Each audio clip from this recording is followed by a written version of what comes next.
Afrique des libertés, je vous salue.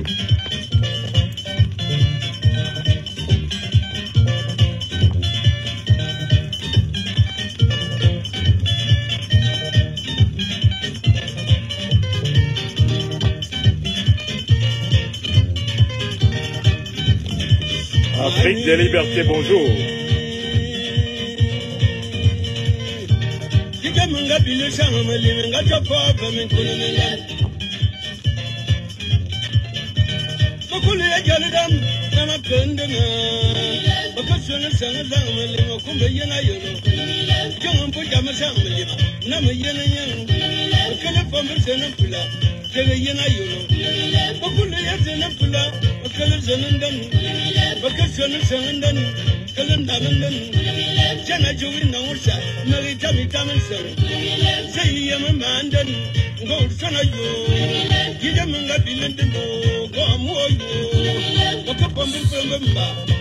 Soyez salués, Africains.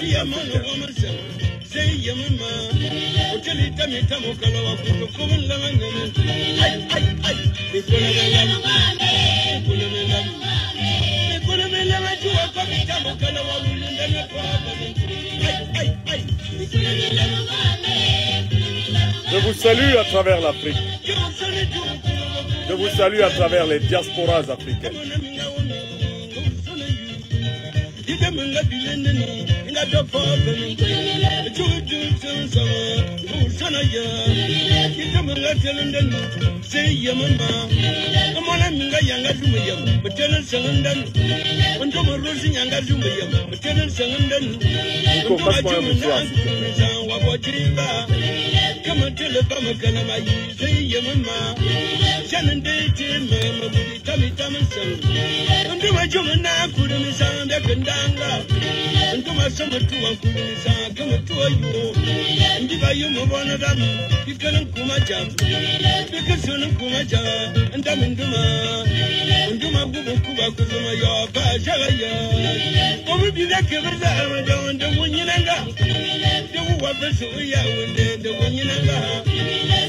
C'est le grand maître Medjomen Som Jacob qui ouvre le chemin.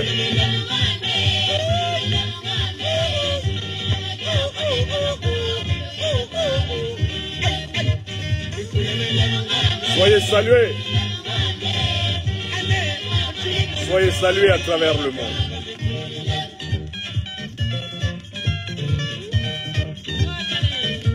Afrique des libertés. Nous sommes vendredi 27 septembre 2024 sur la terre des hommes, quand votre serviteur s'installe dans cet oratoire pour vous adresser la parole. Donnez cette émission à notre peuple, nous allons aborder plusieurs questions.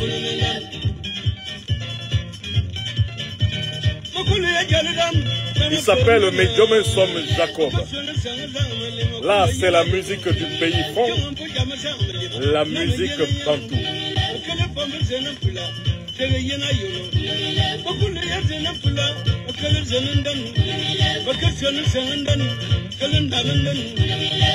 Woma Macron, woma, wayeno Macron, wayeno, woma Macron, woma.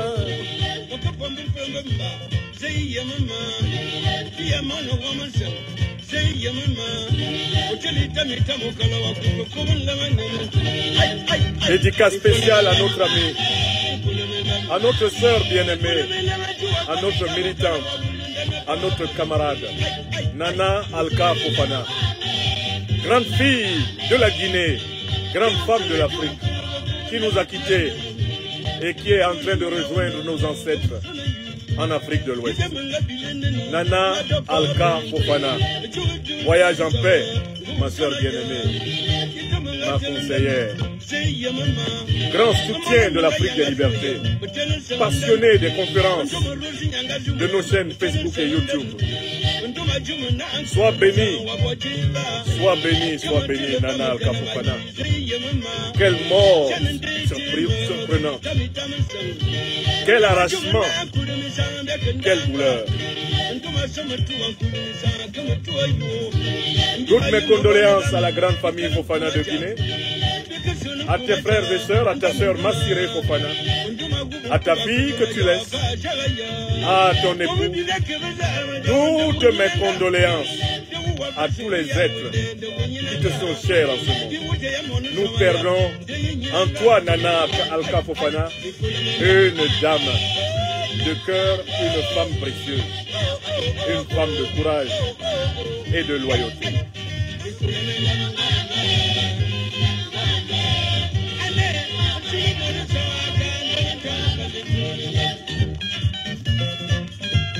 Africains, partagez cette émission. L'insubmersible serviteur des pains spirituels de la liberté est là. Donnez l'émission à notre peuple. Ne laissez pas notre peuple sans son fils, sans son serviteur.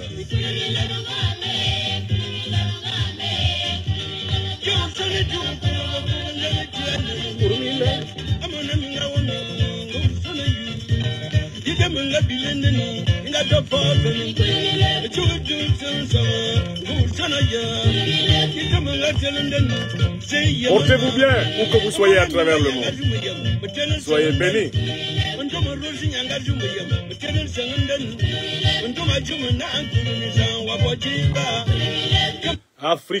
Africains, sur ces notes profondes du grand Jacob Medjomensom, l'un des patriarches de la musique bantoue d'Afrique centrale, qui chante dans la langue fan, une langue que l'on retrouve au Cameroun, qu'on retrouve au Gabon, qu'on retrouve en Guinée équatoriale et même encore au Congo. Je voudrais commencer cette émission en saluant la mémoire d'une grande dame pour laquelle je suis en deuil depuis 2 jours. Les gens partent parfois d'une manière incroyable de ce monde.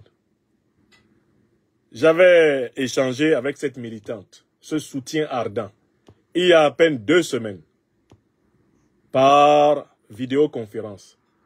Elle me semblait en parfaite santé, Nana Alka Fofana, fille de la Guinée, dont le père est l'un des plus grands ingénieurs que la terre africaine ait jamais porté, et qui a connu un sort malheureusement tragique sous le régime d'Ahmed Sékou Touré dans les moments où celui-ci a viré à la dictature. Mais enfin, Nana Alka Fofana et ses frères et sœurs avaient grandi dans un très grand amour de l'excellence et s'étaient efforcés de vivre en reflétant les qualités de leur valeureux père et de leur mère, qui s'en est allée il y a quelques années et qui était l'une des premières femmes cadres de la Guinée-Conakry, leur maman. Nana dirigeait une entreprise de bâtiments, de travaux publics et une entreprise de développement industriel. C'était très original pour une femme africaine de cette époque d'être à la tête d'une telle entreprise. Et quand elle a découvert mes conférences sur Facebook et sur YouTube, Nana est devenue une partisane favorite de ces conférences, les a distribuées, comme pas beaucoup, eh bien, de sa tranche d'âge, et a tenu à toutes les occasions, dans le meilleur comme dans le pire, a tenu à nous montrer, à ma famille et moi-même, sa solidarité active. Nous perdons une sœur. Nous perdons une camarade de lutte. Nous perdons une militante qui aimait rester dans l'ombre, mais qui n'en faisait pas moins de très grandes choses. Nous perdons une grande Guinéenne, une grande Africaine. Vous voyez comment le monde est compliqué? Cette Afrique que nous voulons absolument rendre meilleure pour nos enfants. Qu'est-ce qu'il nous en coûte? Nana se portait bien et c'est hier que je reçois un coup de fil de sa fille et du fils adoptif qu'elle élevait chez elle qui m'annonce que brusquement, elle a fait un malaise, a été conduite à l'hôpital et est décédée aux portes même de la clinique où on l'a menée. C'est une personne qui avait un excellent suivi médical. Ce n'est pas par négligence que la mort l'aurait surprise. Dans cet Abidjan, devenu extrêmement périlleux pour ceux qui ne pensent pas comme les puissants du jour. Mais enfin, j'apprends donc que Nana est décédée. J'ai parlé avec elle il y a à peine 15 jours. J'apprends qu'elle est décédée au moment où le facteur venu d'Abidjan m'apporte son courrier. J'apprends qu'elle est décédée au moment même où Dans le courrier que le facteur venu d'Abidjan m'apporte, il y a la gandoura que je porte devant vous ce soir. C'est Nana Alka Fofana, qui est une amie de cette maison, qui est une des mères de cette maison. C'est Nana qui a envoyé cette gandoura que je porte. Elle a offert aux enfants, à plusieurs occasions, tellement de présents que c'était devenu une personne d'ici. Cette femme de Guinée, qui a passé une bonne partie de sa vie en Europe, en Guinée et en Côte d'Ivoire. Donc quand j'ai appris son décès, hier, vraiment, cela m'a complètement scié les jambes. Je me préparais à vous donner une conférence. Je n'ai pas eu le courage. Je me suis habillé, j'ai porté cette belle gandoura que Nana m'a envoyée. Je me suis assis dans ce bureau hier soir et je suis resté là pendant 2 heures de temps. J'étais incapable de commencer à vous parler. Tellement je pensais à cette personne que je n'ai jamais rencontrée physiquement et qui a tant aimé et apprécié ce que je fais pour l'Afrique. Comme beaucoup d'Africaines et d'Africains que je n'ai jamais rencontrés physiquement, mais qui sont de précieux et puissants soutiens. En prière, en acte, en parole et en conseil, dans le combat que nous menons. J'étais en réalité assommé. J'étais dans l'incapacité de donner hier soir une conférence. Je me suis habillé comme je suis habillé là. Je me suis assis ici. J'ai commencé à allumer les caméras. Et quand toutes les caméras étaient prêtes, je me suis rendu compte que je n'étais pas capable de vous parler avec la tranquillité d'âme, la tranquillité d'esprit que je recherche systématiquement avant de vous parler. Voilà pourquoi hier, vous n'avez pas eu droit à une conférence du soir, alors qu'en général, les vendredis, votre serviteur ne manque jamais d'être au rendez-vous.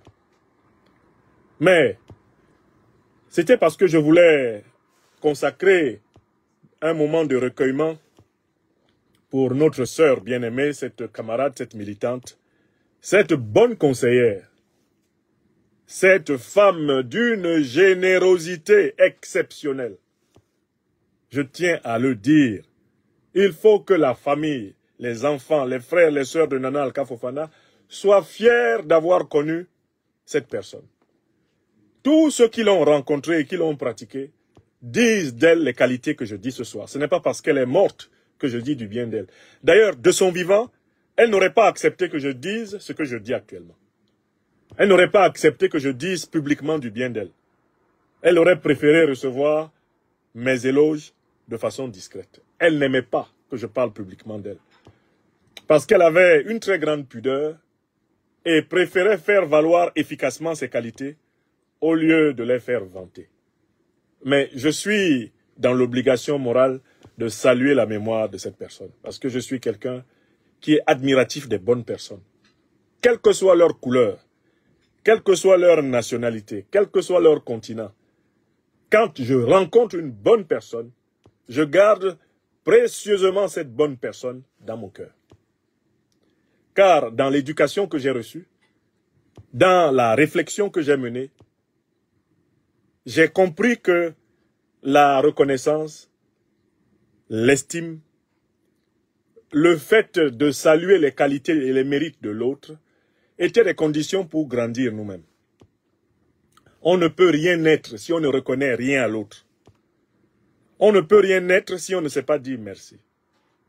On ne peut rien être si on ne sait pas souligner ce que l'autre a de différent et de mieux. Uniquement parce qu'on veut se mettre en avant. On ne grandit pas en essayant d'écraser les autres. Mais au contraire, en s'inspirant positivement des autres et en puisant au plus profond de soi-même pour affronter les obstacles de sa vie. Je m'arrête là sur la confidence parce que dans le dernier colis qu'elle m'a envoyé, Nana m'a écrit une lettre que je ne peux pas vous lire. Quand je lis cette lettre-là maintenant, j'ai l'impression que c'est un testament qu'elle m'a envoyé. Une personne que je n'ai jamais vue. Les choses fortes que cette personne m'a dites dans cette lettre que j'ai reçue, je ne les oublierai jamais. Je garde précieusement cette lettre pour la postérité. Pour que les enfants, même quand ils fouilleront dans les affaires de papa, disent « Papa fut vraiment aimé. aux 4 bouts du monde, y compris par des gens qu'il ne rencontrera jamais physiquement. Ainsi, la véritable rencontre entre les êtres humains, c'est celle d'esprit à esprit. Si vous vous êtes rencontrés sur le plan de l'esprit, vous avez fait la rencontre la plus essentielle, qui soit avec une personne. Malheureusement, dans ce monde hyper matérialiste, beaucoup pensent que si un homme doit rencontrer une femme, ça doit forcément être dans un lit et par un acte de copulation. Alors que un homme et une femme peuvent avoir des rapports sexuels, c'est-à-dire donc sur le plan physique et charnel, sans se rencontrer véritablement sur le plan de l'esprit. Il est possible de bien connaître l'autre, de bien comprendre l'autre, de bien agir avec l'autre, sans avoir besoin du contact physique.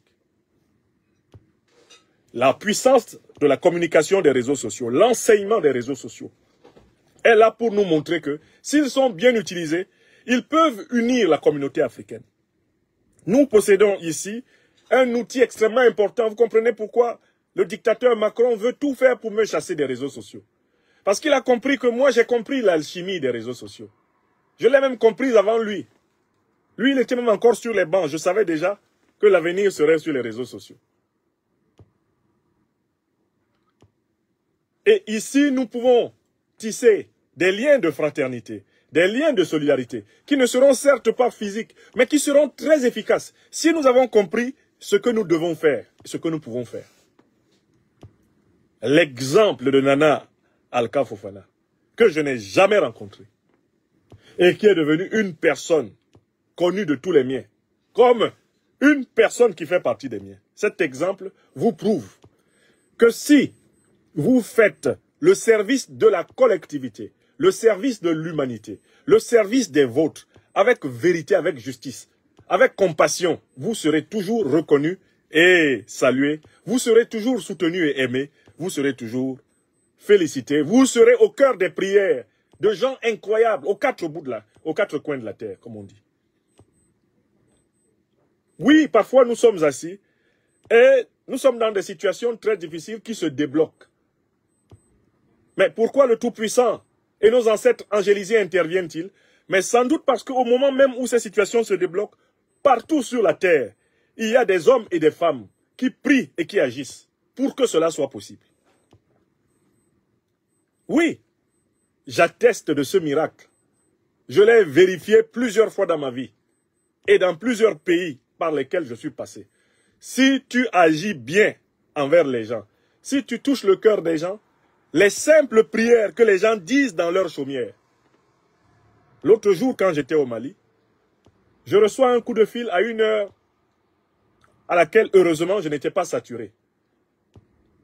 Quelque chose me dit d'ouvrir ce coup de fil, parce qu'en général, je reçois un coup de fil toutes les 5 minutes. Je ne peux pas décrocher. Je décroche ce coup de fil-là. Mais c'est un doyen, au cœur du Mali. Au cœur du Mali, qui est au bout du fil, et qui me dit qu'il a tout fait pour avoir mon numéro, et qu'il a prié avant de m'appeler, en espérant que je décroche, pour me dire que lui, il est retraité, il est dans son village, mais qu'il ne rate aucune de mes conférences. Il est dans son village, hein, dans le centre du Mali là-bas. Et que lui, il ne rate aucune de mes conférences. Et que tous les jours, lui, il est assis avec tous ses camarades de génération, comme il a la possibilité de leur montrer les conférences sur son ordinateur, parfois sur sa télé. Toute sa génération, c'est-à-dire les plus de 75 ans, sont assis avec lui pour écouter la conférence. Ceux qui ne comprennent pas le français, il traduit en bambara. Ou il traduit en peul pour eux. Voilà ce que ce doyen m'appelait pour me dire. Il faut savoir que quand tu te connectes et que tu lances une conférence, moi-même, j'organise donc la conférence de la conférence. Au fin fond du village. On a la connexion, j'ai la connexion à la maison, les enfants m'ont installé tout ce qu'il faut et je ne rate rien. Je tenais à te dire que nous prions pour toi depuis très longtemps, ici dans ce village. Et son fils qui est à Bamako a tenu à me voir pour me le confirmer. Que le vieux ne fait pas 1 semaine sans rassembler sa génération dans leur grain, dans sa maison. On écoute ma conférence, on prie. Après la prière de Dieu, ils viennent à la maison, ils écoutent la conférence et ils prient pour dire que Dieu accompagne cet Africain. Et j'ai eu des témoignages comme ça au fin fond du Canada, au fin fond des États-Unis. En Europe, n'en parlons plus. Je voudrais vous dire, mes chers amis, mes chers frères et sœurs, essayons de servir au mieux le bien commun. Nous serons récompensés au centuple. Ne vous inquiétez pas. Si ce pourquoi vous vous battez est juste, si ce n'est dans cette vie, du moins dans l'autre, vous serez incontestablement récompensés. N'ayez pas peur. Je voulais donner ce témoignage à propos de Nana Alka. Depuis 48 heures, son image repasse en boucle dans mon esprit. J'ai pu parler un certain nombre de fois avec elle en vidéoconférence. Elle animait le cercle de mes amis de Guinée. Vous vous souvenez qu'à un moment donné, la Guinée m'a fait l'honneur, le grand orchestre guinéen, le Bembea Jazz national de Guinée m'a fait l'honneur de me réserver une chanson. Je fais partie des rares Africains qui ont été chantés par le grand orchestre, le Bembea Jazz national de Guinée. Mais qui a mobilisé les amis guinéens des pains spirituels de la liberté? Qui était derrière tout cela? Je suis obligé de reconnaître aujourd'hui, de vous le dire, c'est Nana Alka Fofana. C'est la femme là qui s'en va, que je n'ai jamais rencontrée. C'est elle qui est allée voir le Bembea pour leur dire, est-ce que vous n'êtes pas au courant de ce grand Africain-là? Chantez-le. Il faut, et il faut toujours être reconnaissant. Moi, je n'avais pas le numéro de téléphone de Sékou Bembea. Sékou Bembea est vivant, je ne l'ai jamais appelé. Je n'ai jamais appelé un seul membre de l'orchestre. Un matin, je me lève, je vois qu'on est en train de faire un montage d'une vidéo, d'un clip vidéo en hommage à ma personne. Nana m'informe que le Bembea Jazz National de Guinée a fait un morceau pour moi. Et que tous les amis de Guinée, rassemblés avec elle, sont allés demander au Bembea de le faire.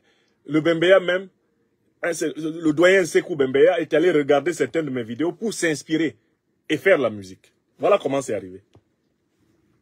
Les gens peuvent penser que je suis assis ici. Je n'ai pas donné un franc.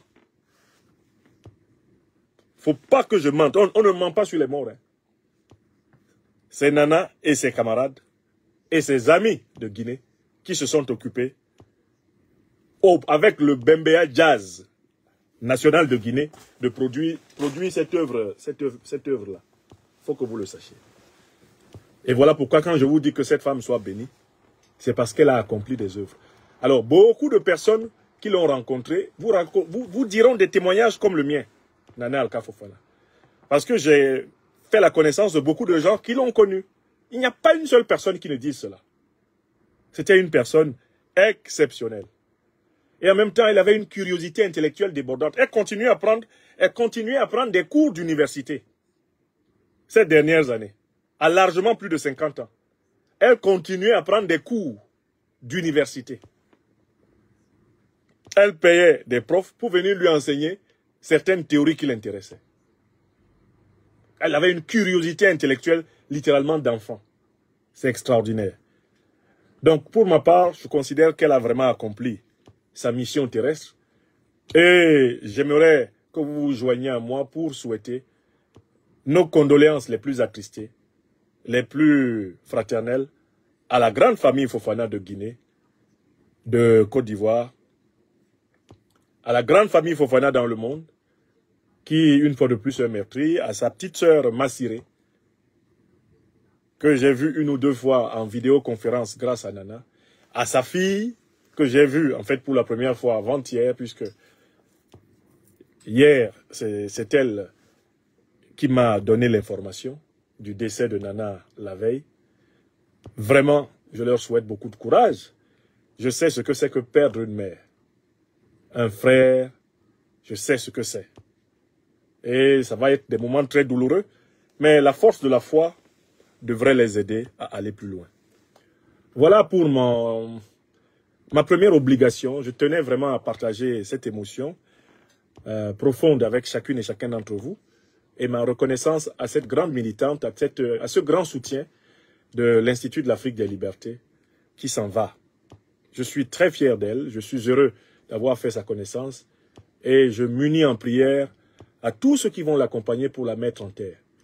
Et à la première occasion, puisque je crois qu'elle est enterrée en Côte d'Ivoire, elle va être enterrée en Côte d'Ivoire, à la première occasion, lorsque nous pourrons revenir dans ce pays après qu'il ait été débarrassé de la nuisance du satrape reptilien venu de Sendou pour troubler la paix des Ivoiriens, je viendrai me recueillir sur la tombe de notre sœur bien-aimée, de notre amie, de notre militante, de notre soutien, notre conseillère de l'Institut de l'Afrique des Libertés, Nana Alka Fofana.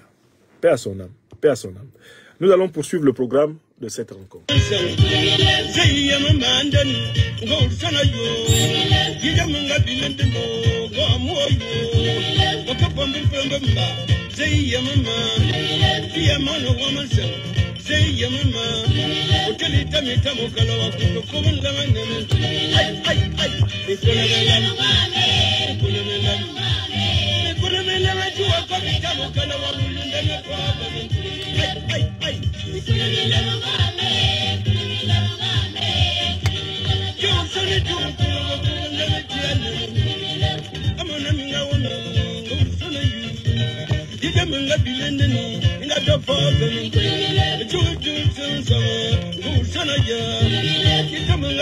Voilà, mes chers amis, ce soir, nous avons un petit programme, je pense, plutôt alléchant.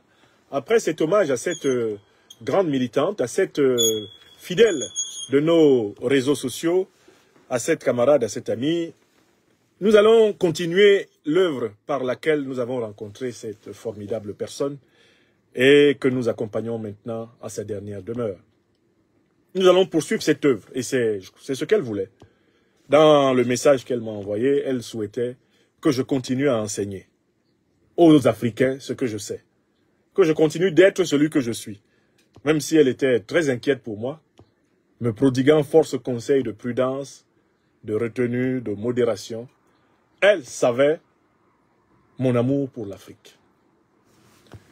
Et donc, par conséquent, le ministère des Pains spirituels de la liberté doit redoubler d'ardeur en l'honneur de ces Africaines et Africains qui s'en vont après avoir fait leur part. Retour sur les pseudo-révélations de Robert Bourgui sur l'histoire politique ivoirienne. Ces dernières heures, j'ai observé que la médiasphère politique africaine, et en particulier ivoirienne, est secouée par les révélations d'un homme lige, d'un porteur de valise attitré de la France-Afrique, un certain Robert Bourgi, avocat de son État, connu pour sa carrière sulfureuse, consacré à faire les intermédiaires entre les hommes politiques français corrompus et les dirigeants africains corrompus pendant plusieurs décennies. Monsieur Bourgi, à l'occasion d'une interview, une de plus, peut-être une de trop, a cru bon de revenir sur la pourriture des relations franco-africaines, rafraîchissant ainsi la mémoire à ceux qui avaient oublié ce qui ne doit plus être, ce qui doit cesser. Bourgi a révélé, entre autres, les sommes d'argent que plusieurs dirigeants africains ont, sous ses yeux, remis aux dirigeants français pour les flatter et obtenir en retour leur soutien à leur pouvoir. Bref, Bourgi a cité plusieurs noms de chefs d'État qui ont pris l'argent public africain pour le donner aux dirigeants français à titre personnel afin d'obtenir leur faveur, pour que ceux-ci ne leur fassent pas de coup d'État. Un peu sur le modèle de ce que Muammar el-Kadhafi a cru faire en donnant 50 millions de dollars à Nicolas Paul Stéphane Sarkozy de Nagui Boksha, qui n'allait pourtant pas hésiter à le tuer après.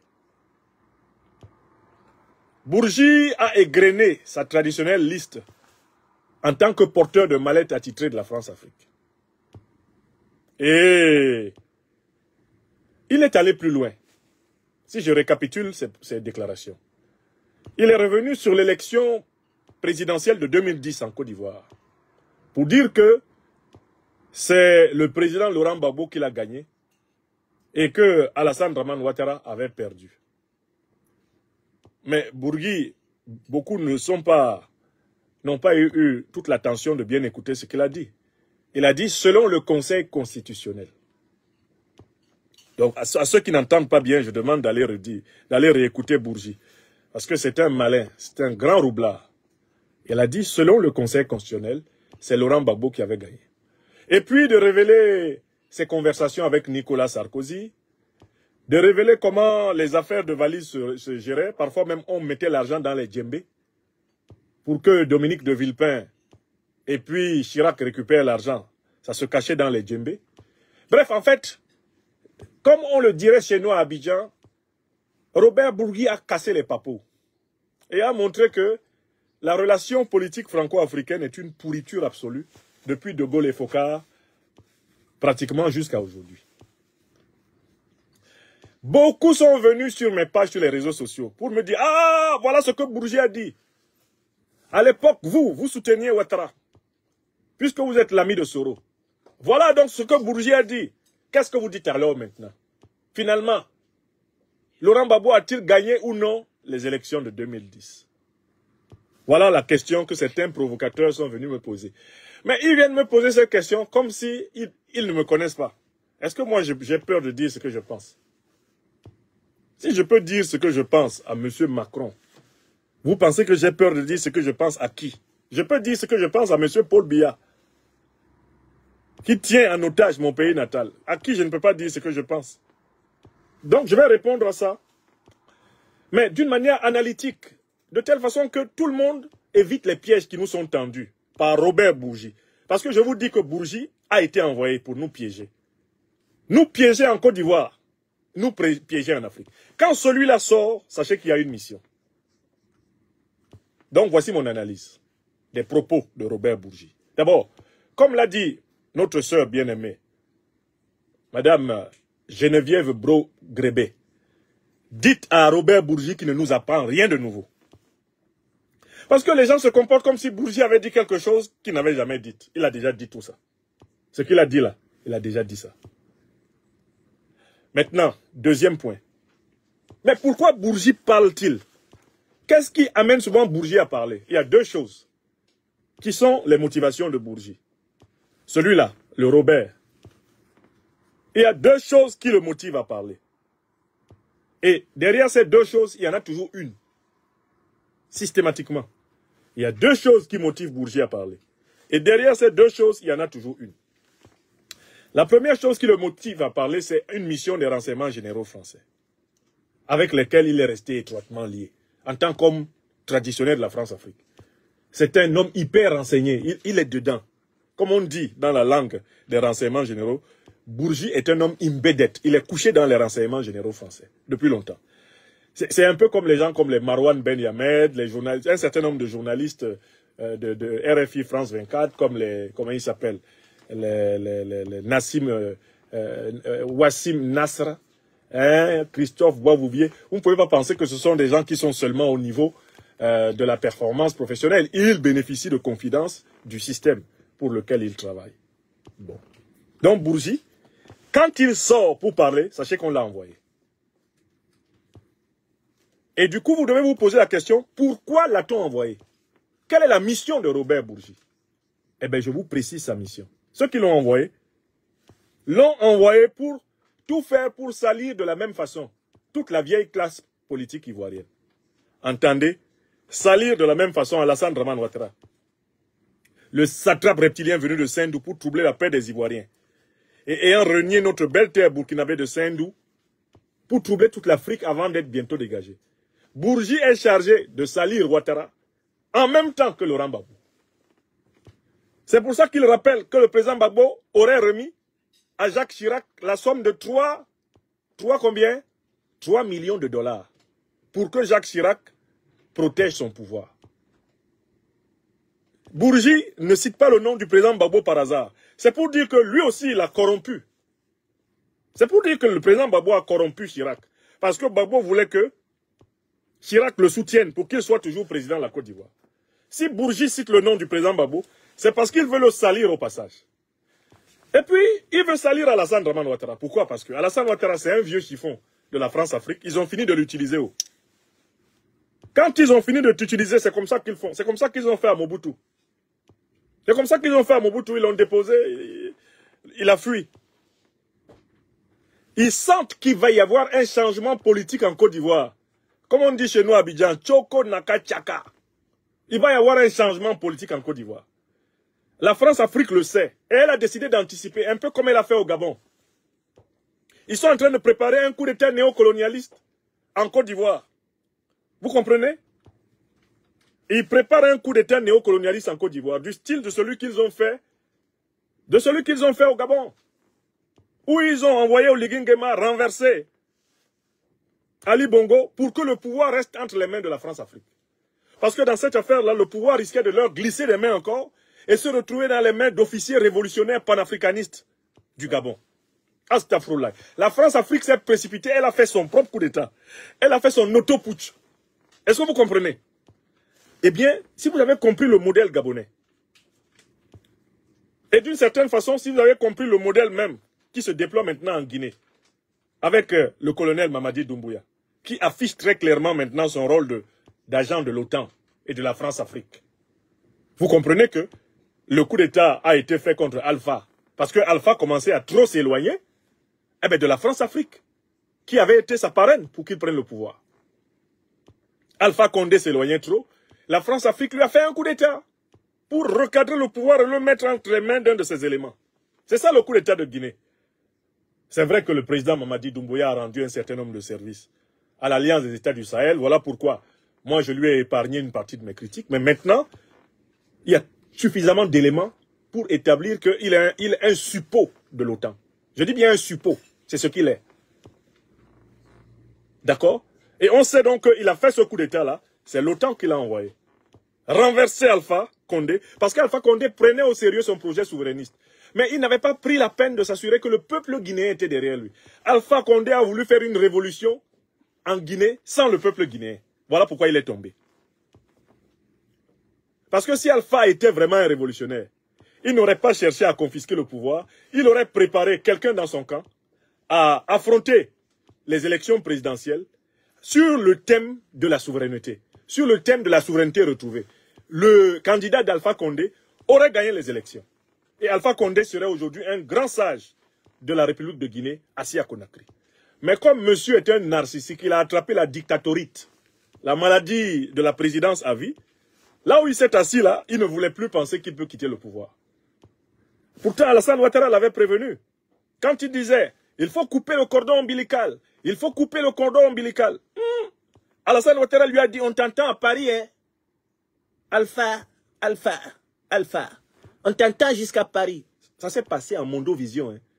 Alassane Ouattara prévenant le président guinéen que ce qu'il disait là allait lui coûter un coup d'État. Parce que c'est ce que Ouattara lui a dit publiquement. Et Alpha Condé a dit, je m'en fous. Moi, je n'ai pas peur de parler publiquement. Oh! Il s'en fout. Ben, on lui a envoyé un homme de la Légion française qu'il a renversé. Terminé. Il s'en fout, mais il est en Turquie. Vous avez compris? Je retourne sur Robert Bourgi. Robert Bourgi est chargé de préparer l'opinion à la chute de Ouattara. Mais ils veulent une chute de Ouattara en faveur de quelqu'un qu'ils ont préparé. Mais qui ont-ils préparé? Ils n'ont que 2 cartes à main pour la France-Afrique. 2. Ils ont 2 cartes à main pour faire un coup d'État néocolonialiste en Côte d'Ivoire. La première carte qu'ils ont en main, et ils la montrent de plus en plus, c'est Tidiane Thiam, qui est de facto déjà en alliance politique avec le RHDP et qui se présente comme le meilleur garant après Ouattara des intérêts de la France-Afrique. Tidiane Thiam, le chef de la Thiamérie, c'est-à-dire du PDCI, version néocolonisée complète. Rien à voir avec le PDCI du président Bédié, où il y avait encore la fibre du patriotisme républicain ivoirien. Le président Bédié qui a refusé de livrer le PDCI à Ouattara. Là, Robert Bourgi est chargé de défoncer Alassane Ouattara, en même temps que Laurent Gbagbo. Et bien sûr, Alassane Ouattara, lui, il a déjà garanti, croit-il, l'exclusion de Guillaume Soro du jeu politique. Donc, Robert Bourgi est chargé de mélanger Alassane Ouattara et Laurent Gbagbo dans la même saleté, histoire de dire que, mais qui est l'homme de la situation? Mais le banquier suisse. Qui est l'homme de la situation? C'est un nouvel envoyé du FMI et de la Banque mondiale pour surendetter la Côte d'Ivoire jusqu'au 3e millénaire. Bourgi est donc chargé de saboter l'image du président Laurent Gbagbo, et c'est ce que ma sœur Geneviève Bro-Grébé a bien compris. Parce que si Bourgi rappelle que le président Gbagbo a donné 3 millions à Chirac, c'est histoire de dire que lui aussi il a triché. Si Bourgi dit, c'est Laurent Gbagbo qui a gagné, et il ajoute, selon le Conseil constitutionnel, mais qu'est-ce que ça veut dire?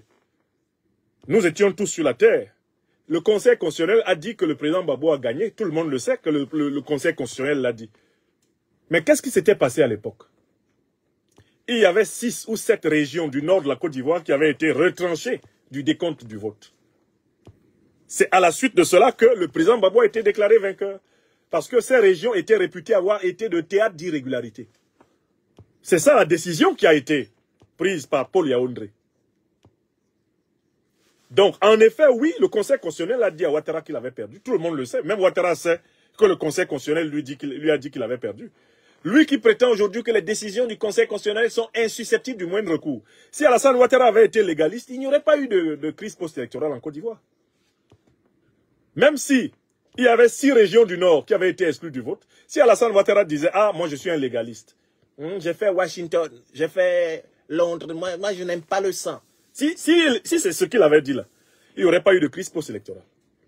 Mais il ne faut pas que ceux qui se précipitent pour prendre les phrases de Bourgi et se promener partout oublient que pour que Paul Yaoundé dise que le président Gbagbo a gagné, il a enlevé d'abord cette région du Nord. Moi, rétrospectivement, je pense qu'il aurait fallu annuler cette élection. Il aurait fallu la reprendre. Parce que les irrégularités qui ont amené le Conseil constitutionnel à enlever cette région du Nord principalement, du décompte, étaient suffisamment graves pour que le résultat ne favorise pas la légitimité de celui qui est élu. Il aurait fallu annuler cette élection et la reprendre à zéro. C'était la seule solution. C'était la solution la plus juste. Parce qu'en effet, le Conseil constitutionnel de Paul Yaoundé a soulevé de très lourdes irrégularités qui lui ont permis d'enlever cette région du décompte. Donc à partir du moment où tu es déclaré élu par le Conseil constitutionnel, alors qu'on a enlevé cette région, en particulier celle du Nord, mais c'est le syndrome de l'exclusion qui était revenu. Et c'est ça le problème. De l'autre côté, la Commission électorale indépendante, soutenue par l'ONU, qui prétendait avoir certifié les élections, dit le contraire. Donc il ne faut pas que les gens essaient de réécrire l'histoire comme si on n'était pas là. La vraie décision, je le redis encore aujourd'hui, qui devait être prise, c'était l'annulation. Paul Yaoundé, au lieu de se laisser posséder par le diable, aurait dû sortir à la télé et dire « Cette élection est entachée de trop fortes irrégularités. Dans plus de 7 régions du pays, nous pensons qu'il y a eu du bourrage d'urnes. On ne peut pas dans ces conditions proclamer quelqu'un élu. Donc l'élection doit être reportée. Le Conseil constitutionnel demande la reprise de l'élection. » Paul Yaoundé porte une très grande responsabilité de n'avoir pas risqué sa vie pour dire ça. Yaoundé devait dire « C'est ce que je dis, même si vous me tuez. » Il n'y a pas d'autre décision ici. Et cette décision aurait été juste. Or, qu'est-ce que le professeur Paul Yaoundé a fait? Il a commencé par dire que le président Gbagbo a gagné. Si Ouattara était légaliste, il acceptait. Mais Ouattara n'a jamais été légaliste, c'est un légiphobe. Il a préféré faire la guerre et il était soutenu pour cela par toute l'opposition.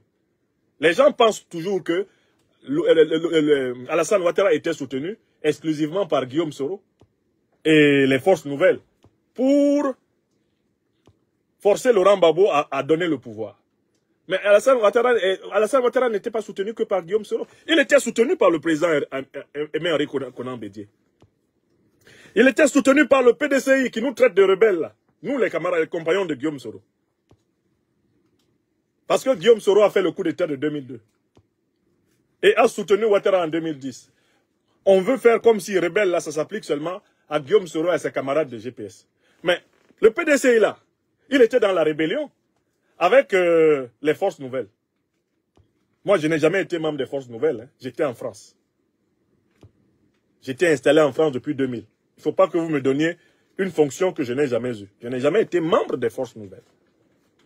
Ça aussi, c'est des choses qu'il faut rappeler. Si vous voulez parler des forces nouvelles, allez demander aux responsables, dont certains sont retournés au RHDP. Allez leur poser des questions. Mais moi, je vous dis l'histoire que je connais. Le refus de la reconnaissance de la victoire du président Gbagbo, ce n'est pas seulement Ouattara Draman. c'est le président Aimé-Henri Konan Bédié, paix à son âme. Et le PDCI est là. Tout le parti a soutenu que Laurent Gbagbo a gagné. Tout le parti a soutenu qu'Alassane Ouattara a gagné. Le MFA est là. L'UDPC est là. Ils ont soutenu ça. Donc, rétrospectivement, qu'est-ce qui s'est passé? Je conclus sur cette affaire d'élection. Mais en fait, cette élection devait être annulée. C'était une élection entachée de graves irrégularités. Ni le président Laurent Gbagbo, ni le président Alassane Ouattara n'ont été régulièrement élus dans cette élection. Voilà la vérité. Et quand il disait qu'il fallait recompter, le président Gbagbo avait raison. Mais le problème c'est, est-ce qu'on pouvait recompter là où les urnes avaient été bourrées? Non. Et c'est pour ça que je pense que le recomptage n'était pas la solution. La solution aurait été qu'on suspende pour 3 ou 4 mois, qu'on arrange et qu'on prenne des dispositions pour qu'il n'y ait pas les dérapages constatés et qu'on organise l'élection. On organise l'élection. Mais manifestement, il y a des gens qui ne voulaient pas que l'élection soit réorganisée. Parce qu'ils avaient prévu de prendre le pouvoir en bombardant le palais présidentiel ivoirien. Et ces gens-là, c'est Nicolas Sarkozy de Nagui Bokcha. Alors, Robert Bourgui, il balance sur Sarkozy, pourquoi? Mais parce que Sarkozy n'a pas partagé, ne lui a pas donné sa part. Et ça, c'est la deuxième raison. Quand vous voyez Robert Bourgui dire du mal de quelqu'un, c'est parce qu'il ne lui a pas donné l'argent. C'est-à-dire que lui, il a servi ces gens-là, et après, ils ont tout mangé, ils lui ont laissé les miettes. Bourgui, quand il sort parler, là, c'est parce qu'il n'est pas content. Il n'a pas tout à fait eu sa part. Parce que ça, il avoue, hein. Il avoue que les gens lui donnaient aussi. Mais pourquoi il se plaint maintenant? Il se plaint de Sarkozy, mais il connaît le bureau de Sarkozy à Paris, non? Nicolas Sarkozy, Paul Stéphane de Nagui Bokcha, a sa permanence à Paris. Si Bourgi estime que Sarko doit lui donner encore un peu de l'argent que Ouattara lui aurait donné, mais qu'il aille le voir à son bureau. Il vient toujours, il cherche une émission, il fait une interview et il fait comme s'il était en train de faire des révélations extraordinaires. C'est faux. Quand Bourgi parle comme ça, c'est aussi pour mettre la pression sur les chefs d'État africains. Surtout ceux dont il possède les secrets et dont il n'a rien dit. Quand il n'a pas cité le nom d'un chef d'État, ça veut dire qu'il faut qu'il lui donne l'argent. Voilà pourquoi, quand ma sœur bien-aimée Nathalie Yamba a fait un post pour rappeler tous les chefs d'État africains qui ont donné l'argent aux dirigeants français, je lui ai fait un commentaire en disant que, ma sœur, mais tu as oublié Paul Biya, notre président de notre pays, notre dictature. Paul Biya ne peut pas manquer dans la sauce. Financer les chefs d'État, financer la classe politique française avec l'argent public africain, mais c'est aucun dirigeant de la France-Afrique n'y a échappé. Paul Biya est un très grand payeur. Et même parfois il dit publiquement, on ne va oublier personne. Le Cameroun est prêt pour tout le monde. Oh, j'observe que Bourgi n'a pas cité Biya. Et entre-temps, Sarkozy prétend être le communicant de Biya. Donc Bourgi sait que Biya est en train de donner l'argent à Sarkozy peut-être. Et donc Bourgi dit, donnez-moi un peu. Il n'a pas cité le Cameroun. Hein. Vous comprenez pourquoi il ne cite pas le Cameroun? Il y a élection en 2025. Rapidement, Biya va envoyer quelqu'un voir Bourgi avec un djembé rempli. Pour que Bourgi ne fasse pas une interview pour dire, en effet, j'étais là quand le président Biya lui-même a envoyé une cargaison de billets de banque. Vous voyez comment ce type-là est malin? Il a cité les noms des présidents. Mais ceux qui ont une élection, l'année prochaine, là, et il n'a pas cité leur nom. Ça veut dire quoi? Faites vite. Si vous ne me donnez pas, je vais parler.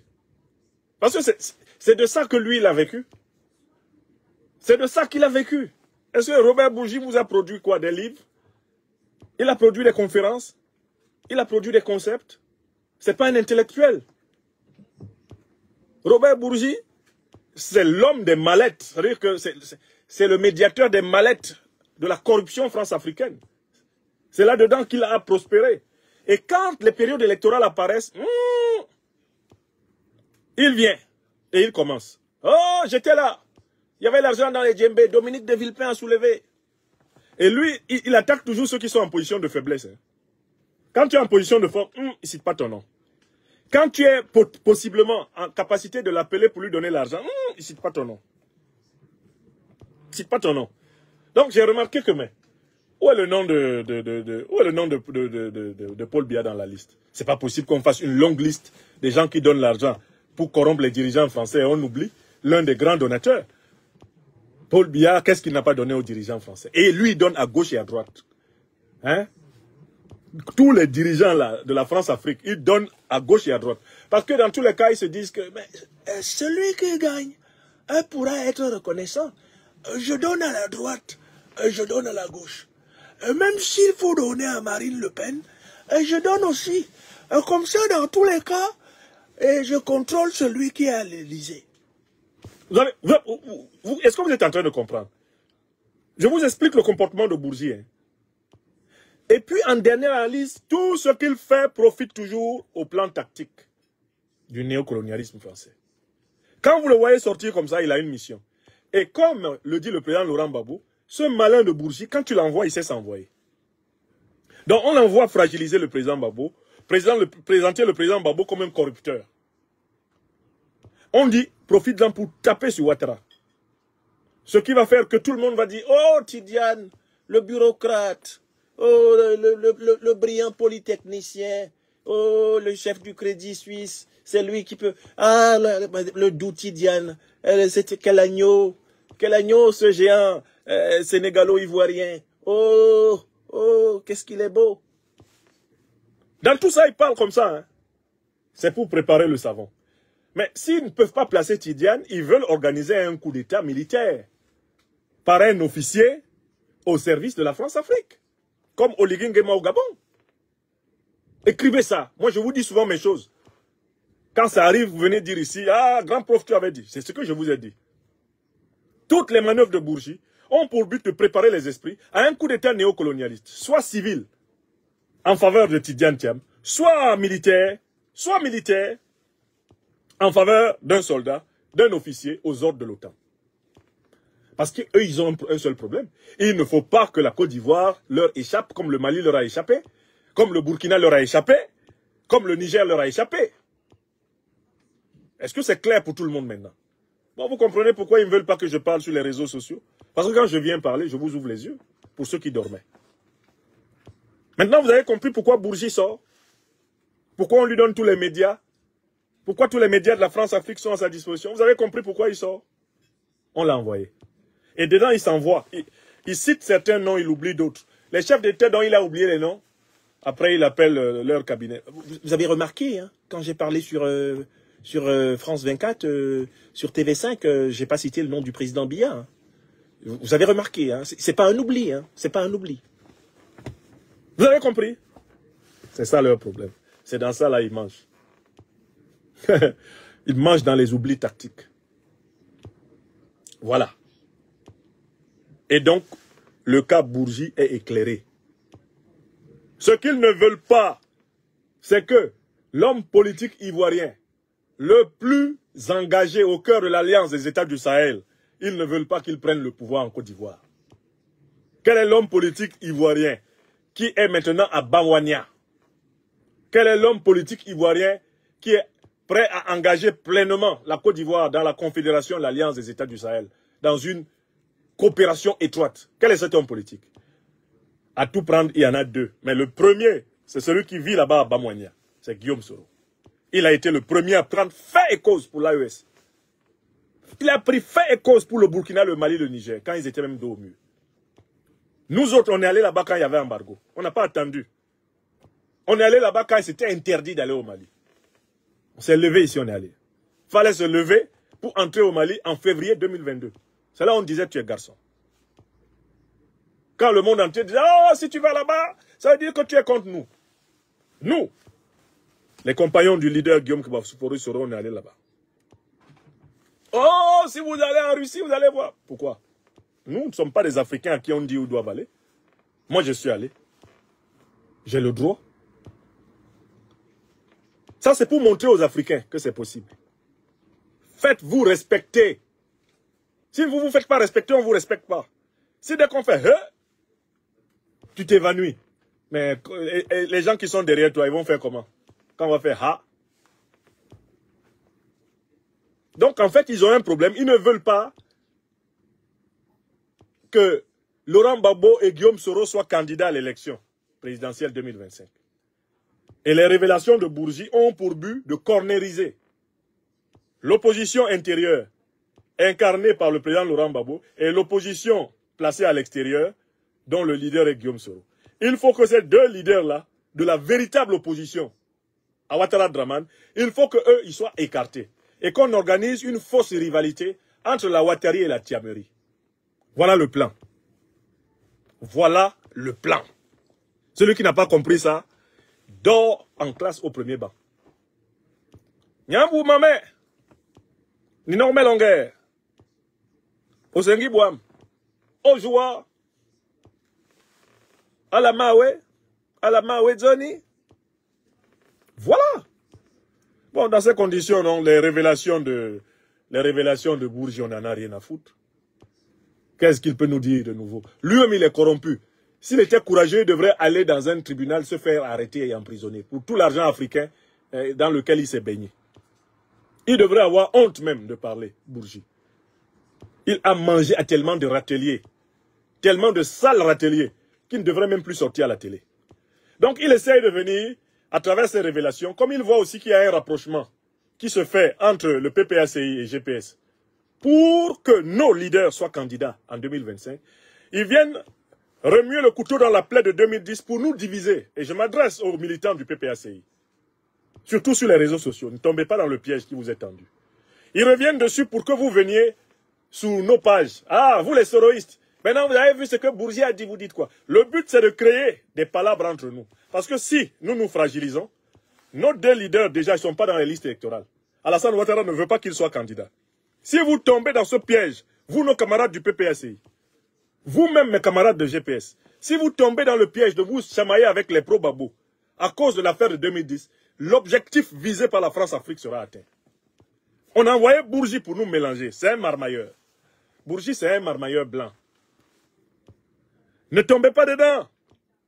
2010 est derrière nous. Nous voulons maintenant libérer la Côte d'Ivoire du néocolonialisme français. Je recommence.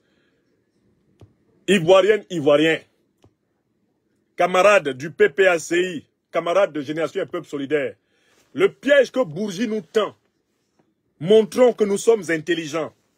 Ne nous chamaillons pas à propos de 2010. Faisons qu'il n'y ait plus jamais de crise post-électorale en Côte d'Ivoire. Qu'il n'y ait plus jamais de crise pré-électorale en Côte d'Ivoire.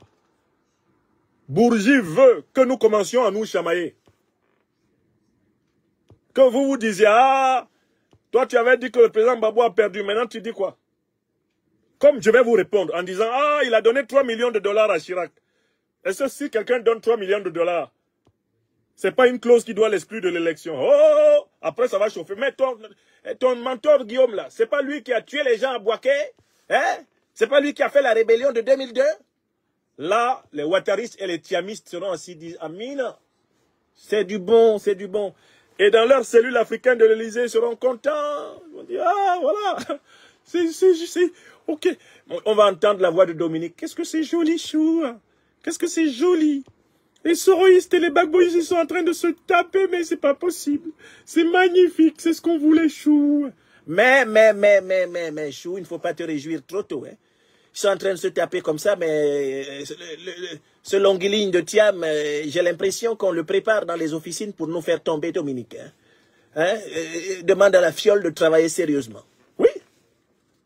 Alassane Ouattara, lui, il sait que, bien sûr, la France-Afrique ne veut pas de Guillaume Soro président ou de Laurent Gbagbo encore président. Ça, c'est clair, ils ne veulent pas. Parce qu'ils savent que c'est le bloc souverainiste panafricaniste qui est là. Ils ne veulent pas ça. Donc, ils vont multiplier des sorties de presse pour que nous nous chamaillions entre nous. Moi, je ne vais pas tomber dans ce piège. Moi, je ne vais pas tomber dans ce piège. J'ai vu dedans depuis. J'ai vu dedans depuis. Bon, ce que j'ai dit avant, je l'ai dit avant. Ce que je dis maintenant, c'est une amélioration de ce que j'ai dit avant. Je dis que l'élection devait être reprise. Je dis que officiellement, le Conseil constitutionnel avait tout à fait proclamé le président Gbagbo vainqueur. Mais on avait exclu 6 à 7 régions du Nord. Donc, il allait être vainqueur légal, mais il n'aurait pas eu la légitimité pour gouverner toute la Côte d'Ivoire. Parce que les gens du Nord pouvaient dire, ah, nous, nos voix n'ont pas compté, donc tu n'es pas notre président. Voilà pourquoi cette élection devait être reprise. C'est ce que je vous dis. Et puis, je ne rentre pas dans ce débat. Ceux qui ne sont pas d'accord avec moi, c'est leur droit.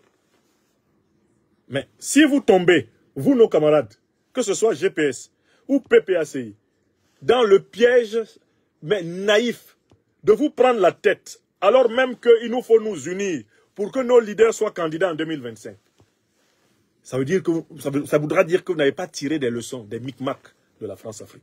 Moi, j'ai tiré les leçons. Je ne vais pas passer mon temps à répondre même à tel ou tel de mes camarades ou de mes frères ou de mes sœurs bagboïstes. Et puis parfois, il y a des tiamistes qui sortent derrière. Il y a la tiamerie qui sort derrière.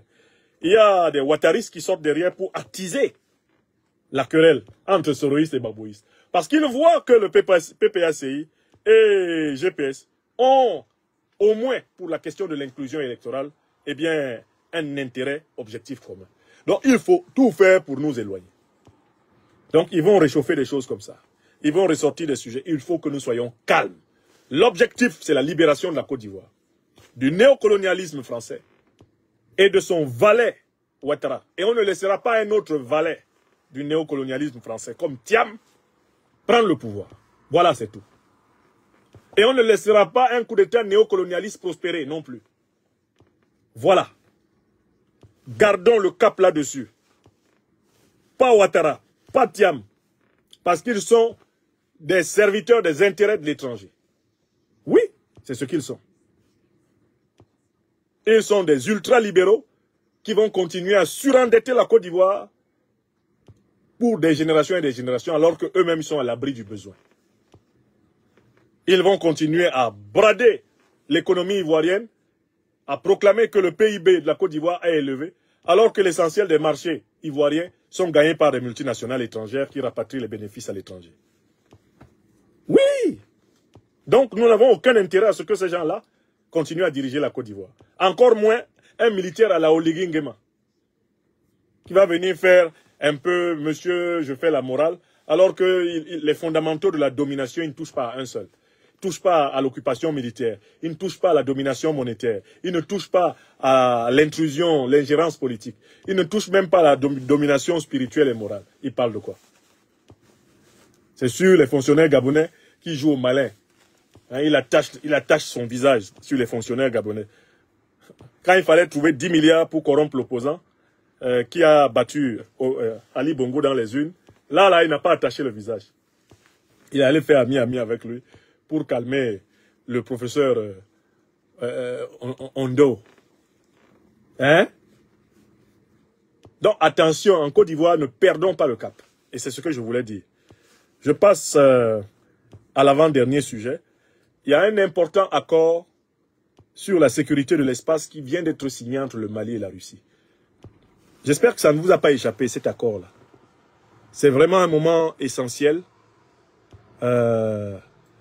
qui ne doit pas nous échapper. Je vous ferai écouter un petit extrait. Je vous ferai écouter un petit extrait portant sur cet accord avant d'aller plus loin.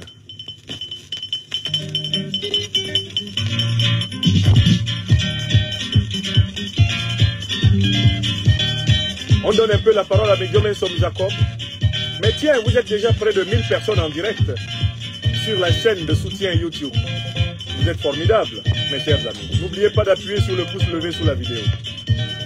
Vous êtes aussi près de 1000 personnes en direct sur TikTok et probablement près de 5000 à 10 000 en spectateurs réels. Nous avons plus de 100 000 likes sur TikTok.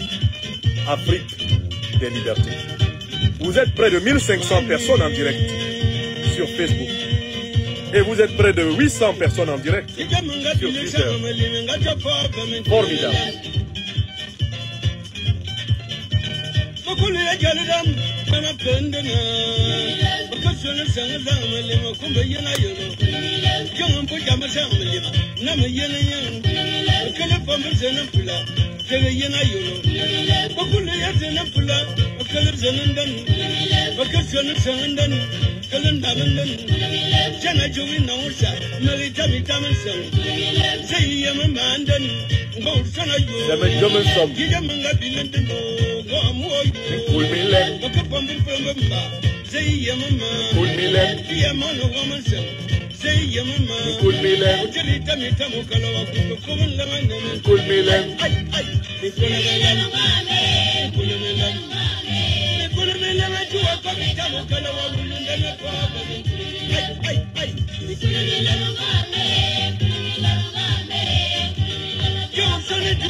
Merci à toi, papa. Mais Joe Messom Jacob, patriarche de la musique d'Afrique centrale, battant ici un rythme profond du pays fond, du pays paouin, qui traverse le Cameroun, le Congo, le Gabon, la Guinée équatoriale.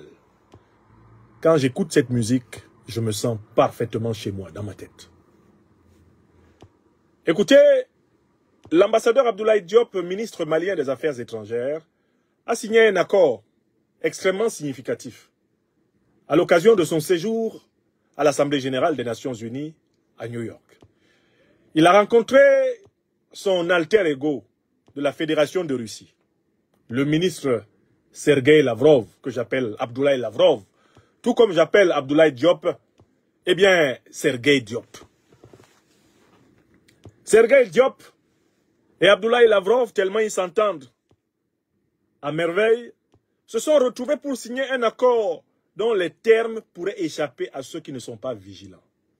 C'est un accord qui porte sur l'armement dans l'espace, c'est-à-dire l'armement dans le domaine où se trouvent justement les satellites, l'armement dans le domaine où voyagent les satellites, satellites militaires, satellites commerciaux, satellites scientifiques. Dans ce domaine-là, le Mali et la Russie ont signé un accord. Les termes de cet accord méritent d'être entendus. Je donne la parole ici au petit résumé qui en a été fait par la presse internationale et que j'ai publié sur ma page. Que dit le résumé? Que dit le résumé? Je vous retrouve ça tout de suite. Je vous retrouve ça tout de suite. Hop. Je vous montre ça.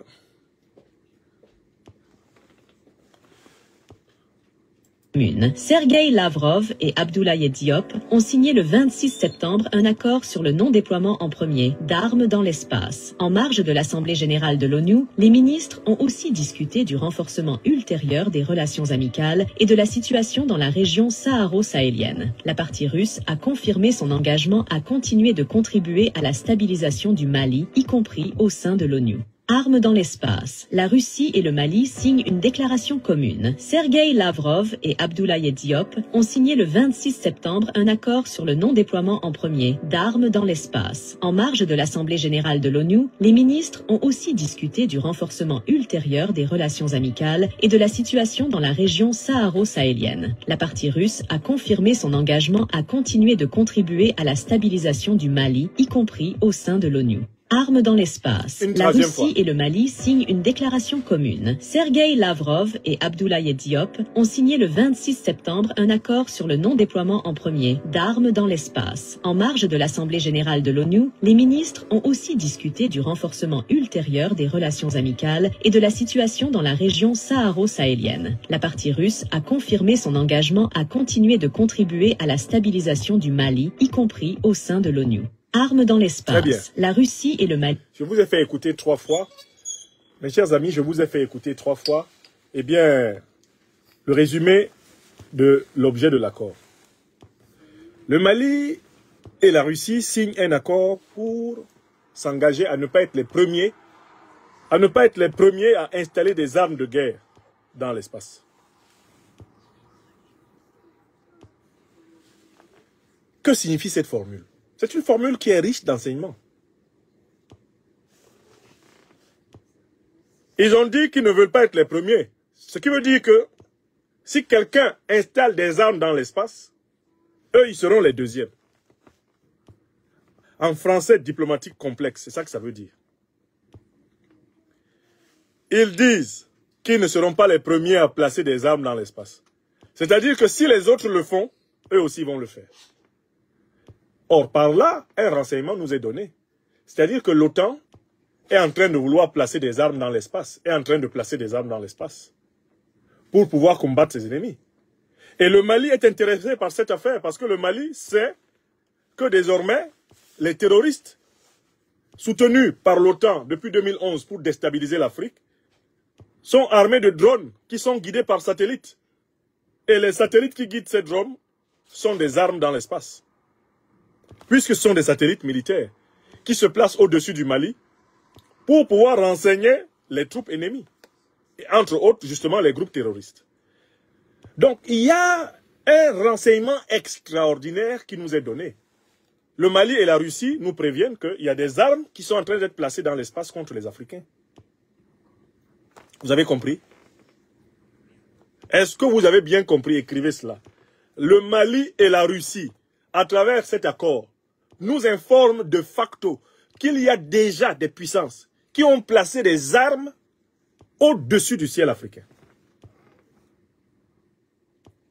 Et que les satellites militaires qui coordonnent les opérations des drones, y compris des drones terroristes, sont en réalité des armes qui sont placées sur le ciel d'Afrique. Je vous avais dit que la prochaine grande guerre africaine sera une guerre spatiale. Que ce sera une guerre de drones. Je vous l'avais dit. Oui ou non? Vous n'êtes pas surpris. La Russie et le Mali disent, nous, on ne sera pas les premiers. Ça veut aussi dire, vous avez déjà, vous, le bloc occidental, c'est-à-dire les États-Unis, c'est-à-dire la Grande-Bretagne, c'est-à-dire la France. Vous avez déjà positionné des satellites militaires contre nous dans l'espace. Vous nous combattez en utilisant vos satellites militaires déjà. Nous allons vous emboîter le pas. C'est ça le message que la Russie et le Mali donnent.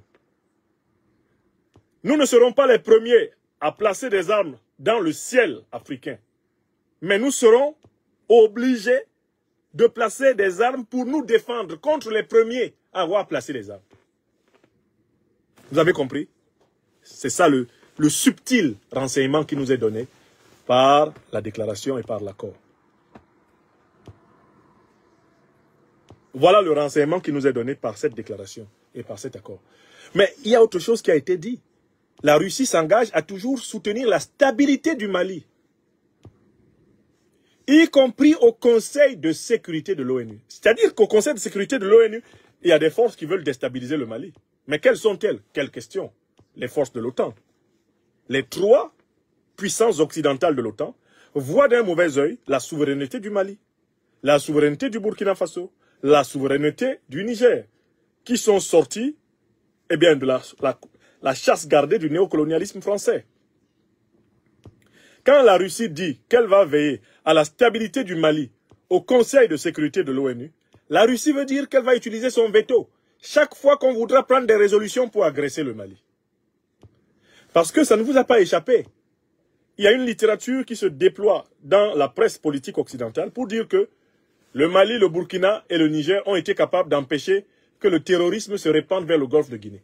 Par conséquent, ces trois pays deviennent une menace pour la paix et la sécurité internationale, conformément au terme du chapitre 7 de la Charte des Nations Unies, qui dit que si des pays deviennent des sources de menaces pour la paix et la sécurité internationale, alors les grandes puissances ont le droit de les attaquer et d'y ramener la paix et la sécurité internationale. C'est ce que dit en substance le chapitre 7 de la Charte de l'ONU. La Russie a bien vu que les grandes puissances occidentales essayent d'utiliser la Charte de l'ONU contre l'AES, essayent de justifier des campagnes guerrières punitives contre le Mali, le Burkina et le Niger, au motif que ceci, précisément, alors il y a quelqu'un qui nous dérange là, on va le barrer, voilà. On va le barrer comme ça, il ne va plus venir nous déranger. Allez, au diable Abdou. Abdou, au diable. Va au diable. Voilà. J'avais demandé au fiston de s'occuper de ces gens-là comme ça. Il les bloque, mon modérateur. Je ne sais pas Pourquoi il n'a pas vu ça depuis? On va avoir des équipes de modérateurs très alertes maintenant pour les individus satanés.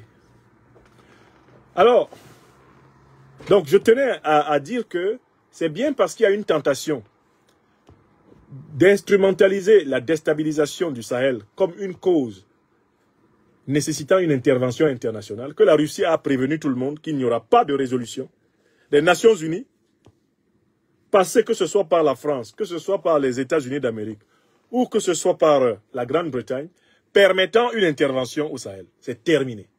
C'est pour ça que Lavrov a dit à son ami Diop, nous veillons à la stabilité du Mali, y compris au Conseil de sécurité.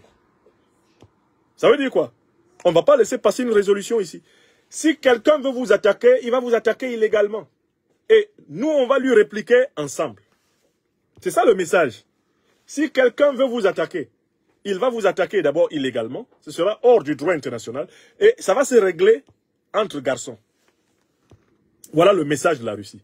Et l'accord signé avec le Mali signifie que si des gens utilisent des infrastructures militaires dans l'espace contre le Mali, la Russie s'engage aux côtés du Mali à répliquer à cette utilisation.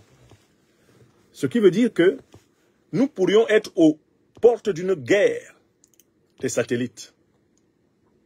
La guerre là, qui menace le monde, sera aussi une guerre intersatellitaire. Il y a des pays qui disposent de la technologie de missiles satellitaires. Et parmi ces pays, les plus avancés sont la Russie, la Chine, les États-Unis. La France même est en retard, selon les informations que j'ai lues. La Chine, la Russie, les États-Unis ont énormément progressé dans la fabrication des armes permettant de détruire des satellites les uns des autres. Donc, la confrontation que nous voyons là pourrait être aussi une confrontation dans l'espace. D'ailleurs, la plupart des grandes puissances ont maintenant une division de leur armée qui s'appelle l'armée de l'espace. C'est le cas par exemple pour la France, même si elle n'est pas une puissance spatiale comparable aux États-Unis, à la Chine ou à la Russie. Ce que j'ai entendu là à New York, c'est un avertissement qui est donné au bloc occidental. Et cet avertissement a tiré des leçons de Tinzawaten. À Tinzawaten, des drones qui étaient renseignés par des satellites militaires depuis le ciel, des drones ont attaqué, permis de tuer des soldats maliens et des soldats russes. Les Russes et les Maliens ont écrit ça quelque part. Nous savons comment nous avons été attaqués. Nous avons été attaqués sol-sol, et nous avons aussi été attaqués air-sol. Par conséquent, la prochaine fois, on va répondre air-air, on va répondre sol-sol, on va répondre sol-air, et on va répondre air-sol. Ça sera bataille sur tous les fronts. C'est ça le message de cet accord. Et il fallait le comprendre, parce que c'est dit dans des termes diplomatiques qui peuvent échapper à la vigilance de ceux qui ne lisent pas entre les lignes. C'est ça le message qui est lancé. Et je tenais à ce que l'Afrique le reçoive 5 sur 5. J'approuve ce message. L'Afrique doit être défendue. Tous ceux qui attaquent l'Afrique, obligent les Africains à développer les technologies de la défense et de la sécurité. Les Africains ne peuvent pas compter sur la pitié pour protéger leur continent. Ils ne peuvent pas compter sur la gentillesse des gens pour protéger leur pays, leur peuple, leur communauté, leur maison, leur ville, leur terre. L'Afrique doit devenir un continent de haute technologie sécuritaire et de haute technologie de défense. Nous n'avons pas le choix. Nos arrière-grands-parents furent surpris à un moment où leur technologie de défense avait décliné. Nous ne devons plus nous permettre de baisser. Les Africaines et les Africains doivent continuer à investir dans les technologies de défense et de sécurité afin d'obliger les méchants à nous craindre. Parce que les méchants ne connaissent pas d'autre langage que celui du rapport de force. Ils ne respectent que ce qu'ils craignent d'abord. Le respect moral, les méchants n'en ont cure. Ils n'ont rien à foutre du respect moral. Celui de l'âme envers l'âme. Ils ne connaissent que les rapports de force. Citation du représentant permanent des États-Unis aux Nations Unies. Il a dit ceci. Mais nous possédons le droit de veto et nous en faisons usage. Je n'ai pas besoin d'en donner une plus grande justification. Fin de citation. Voilà ce qu'a dit le représentant permanent des États-Unis aux Nations Unies. Nous, Américains, nous possédons le droit de veto. Et nous avons l'intention d'en faire usage, sans avoir besoin pour cela d'en référer à qui que ce soit. C'est un droit qui est dû à notre puissance. Bon, très bien. Eh bien, la Russie possède le même droit. La Chine aussi. Les Africains aussi vont s'octroyer le même droit en augmentant leur puissance. Ils vont devenir des superpuissances militaires et ils auront le droit de veto sur tout ce qui concerne l'Afrique. C'est tout. On a bien compris que c'est cela. Vous voulez que les loups hurlent avec les loups pour que la terre se calme. Mais l'Afrique a compris qu'il va falloir hurler avec les loups. Et Assimi Goïta, Abdourahmane Tchani, Ibrahim Traoré sont déterminés à hurler avec les loups. D'où l'alliance aérospatiale malio-russe. C'est une alliance pour hurler avec les loups. C'est, vous vous permettez de filmer nos camps militaires à partir de vos satellites. Ce qui est une action en réalité hostile. Filmer les bases militaires d'un pays, filmer l'appareil de défense d'un pays et le mettre dans les journaux. J'espère que vous savez qu'il s'agit là d'un acte d'espionnage. Le satellite qui a filmé ça, si l'armée malienne pouvait l'attraper, elle le mettrait en 1000 morceaux. Et elle aurait raison. De quel droit vous filmez les bases militaires stratégiques d'un pays en proie au terrorisme, si ce n'est pas pour renseigner abondamment les terroristes? Si le Mali avait une technologie satellitaire, une capacité de combat satellitaire, ben tous les satellites qui s'amusent à filmer son sol sans son autorisation, ils les flinguent et la vie continue. Et c'est parce que les Africains ont quitté le terrain de la haute technologie de défense que les Africains sont méprisés partout sur la terre. Parce que on nous regarde et on dit, mais ils ont qui derrière eux? Ils n'ont personne. Hein? Comme le disait Staline, ou même Hitler. Quand tu leur présentais un homme politique, il disait toujours, il a combien de divisions, lui? Il a combien de divisions? Tout est analysé en rapport de force. Les Africains ne croient pas aux rapports de force, mais ils sont obligés de les construire. Nous croyons en des valeurs supérieures à la force. Les valeurs de vérité, de justice et de solidarité humaine. Mais nous sommes obligés de développer et d'acquérir la force. Parce que la méchanceté du monde ne nous en laisse pas le choix. Le monde est méchant. Chez nous, à Douala, on dit « Opsa bat ». Le dehors, c'est mauvais. Mais le dehors est mauvais à tous les sens possibles du terme, même pour les États. Le dehors est très mauvais. Thomas Hobbes, dans le livre qui est là-bas, là, le Léviathan, dit que l'espace international est en réalité un état de nature, dans lequel règnent des rapports aussi féroces que ce qu'on observe dans la jungle. Fin de citation. C'est ce que Thomas Hobbes a observé. Que l'espace international, mais c'est une jungle en fait. Le droit international lui-même n'est que l'équilibre du rapport de force entre les puissances. Ce sont les puissances qui écrivent le droit. Et elles en profitent pour écrire leurs droits. Pour protéger leurs droits dans le marbre. N'est-ce pas? Très bien. Alors, on va aborder le dernier sujet de cette émission, qui dure maintenant déjà 1h21. Nous allons pouvoir conclure cette émission, mes chers amis, en abordant le dernier sujet. Alors, très bien. De quoi voulais-je vous parler? Alors, les attaques du régime colonialiste de Netanyahou au Moyen-Orient servent d'avertissement aux Africains. Moi, je suis de très près l'actualité au Moyen-Orient et la guerre israélo-libanaise qui est en cours, tout comme la guerre israélo-palestinienne. J'observe avec beaucoup d'étonnement que les pays habitués à bassiner les Africains avec le respect de la démocratie, des droits de l'homme, la protection des innocents,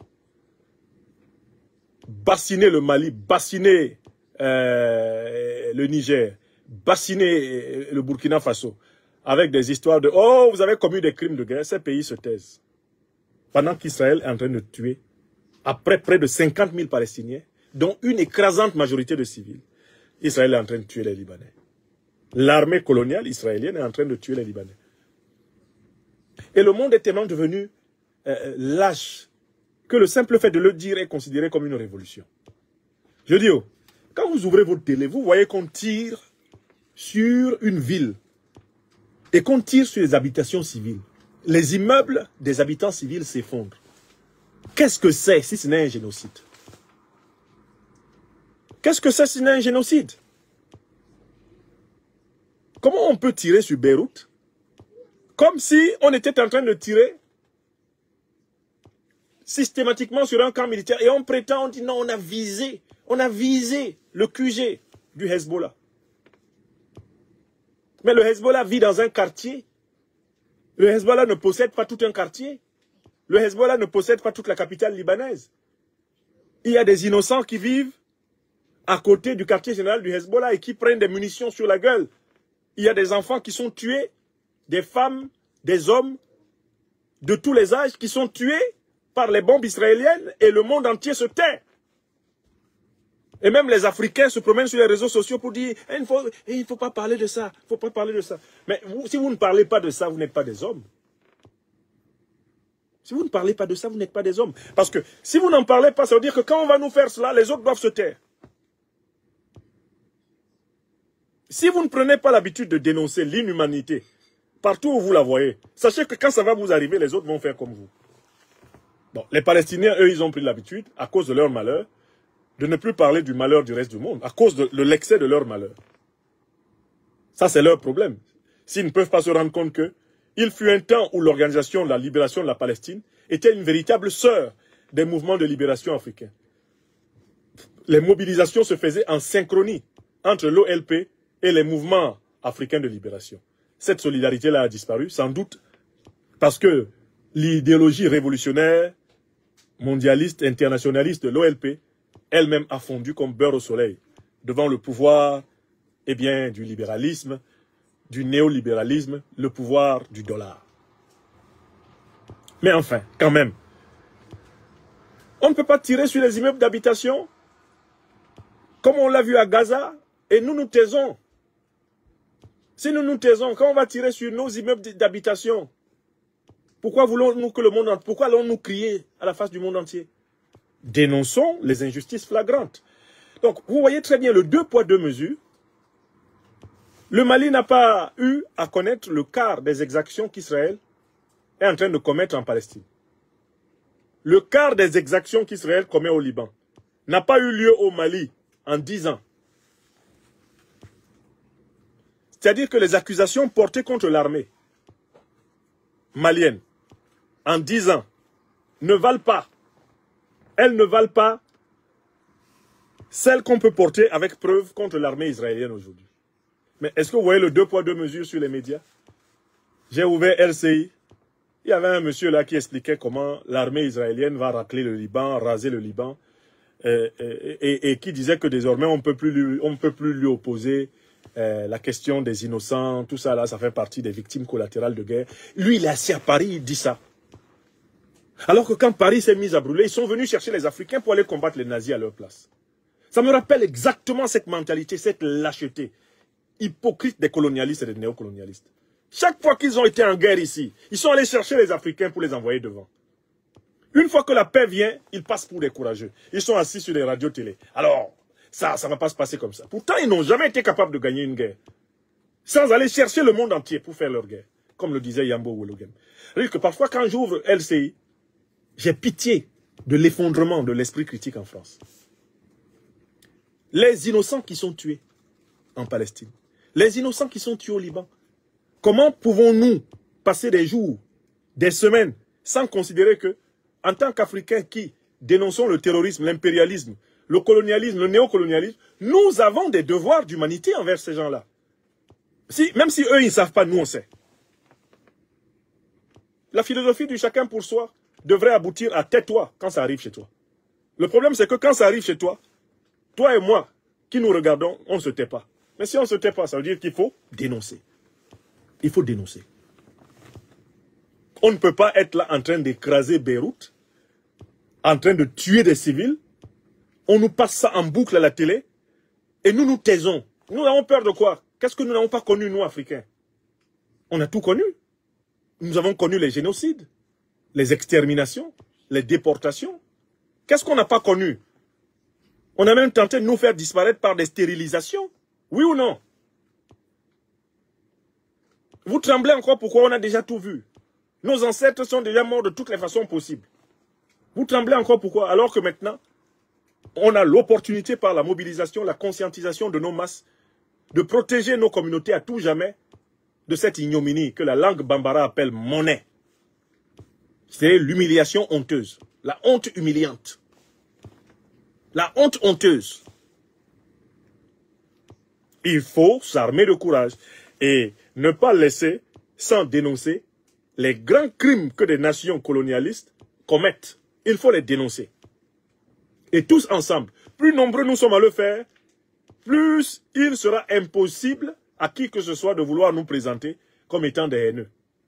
Nous sommes pour le monde multipolaire, le respect de la souveraineté de chaque peuple. Nous ne sommes pas pour les exterminations, les génocides, les massacres.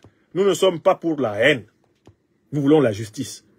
Et de cette justice, une vraie paix. Je finis là-dessus. Je suis très heureux que la justice africaine ait commencé à écouter notre cri.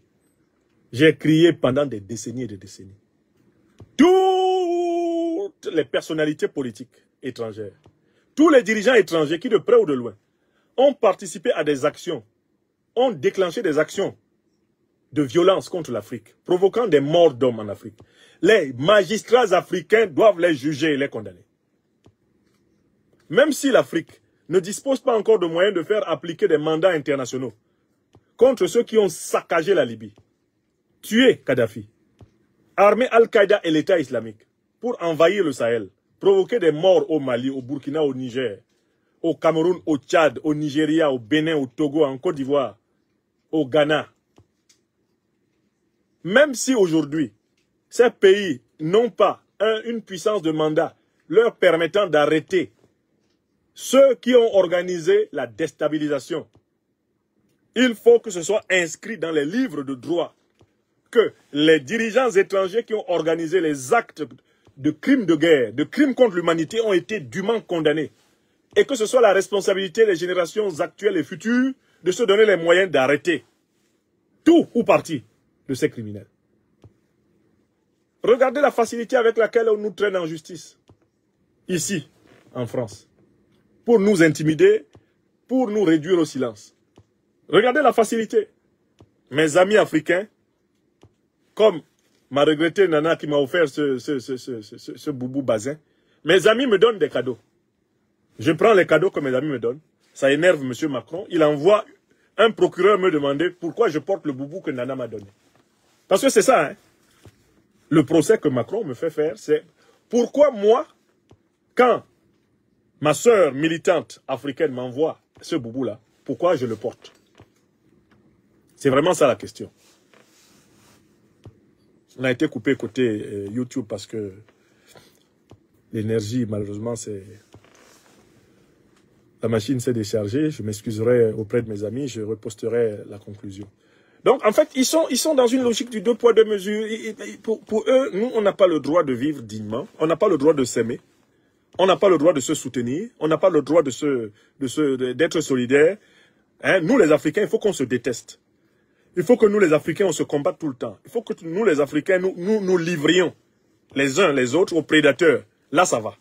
Mais quand les Africains se rassemblent, comme disait la chanson, eh ben, ça fait mal à quelqu'un. Quand nous sommes contents, ça fait mal à quelqu'un. Tout arrangement est un dérangement. Tout arrangement est un dérangement. Quand tu es content, ça fait mal à quelqu'un.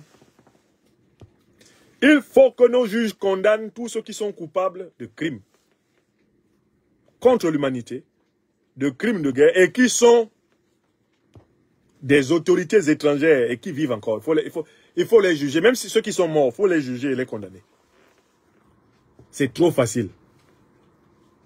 C'est trop facile que ces gens-là aient organisé des scènes de barbarie en Afrique et qu'ils s'en sortent avec une virginité dans leur CV.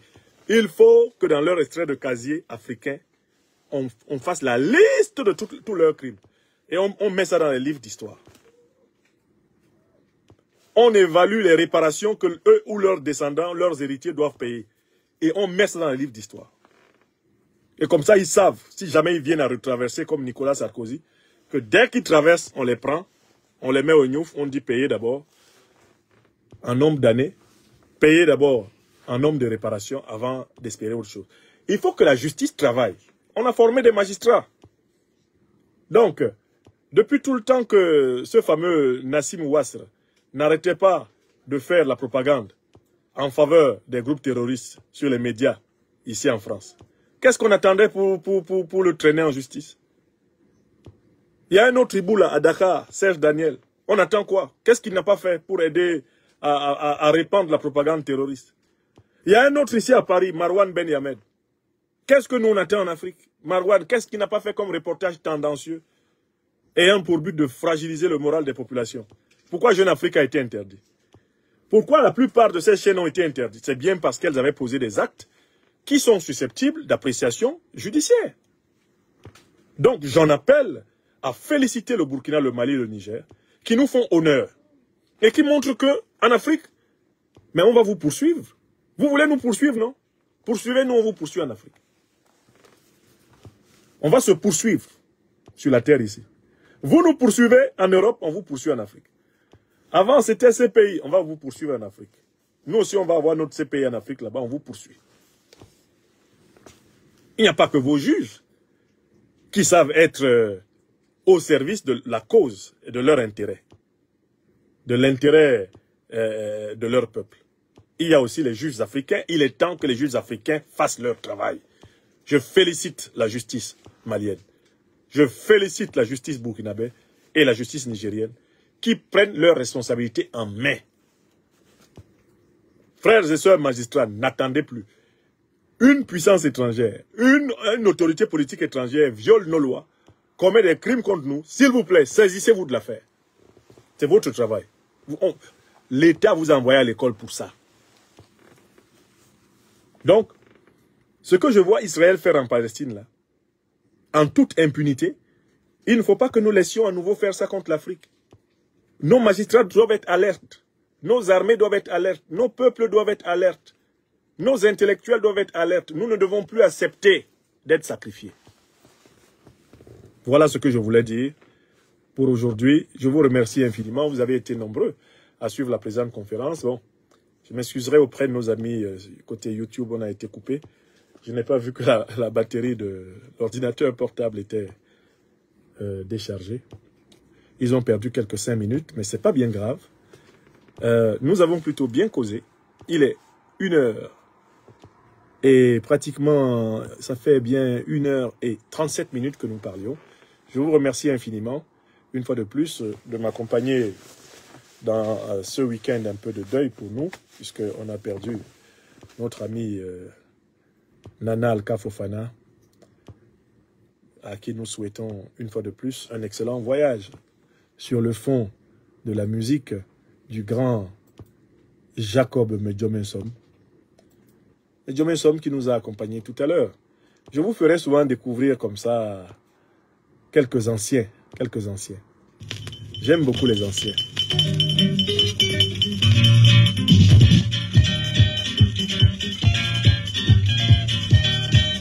Là, il chante Min Koul Min Lem.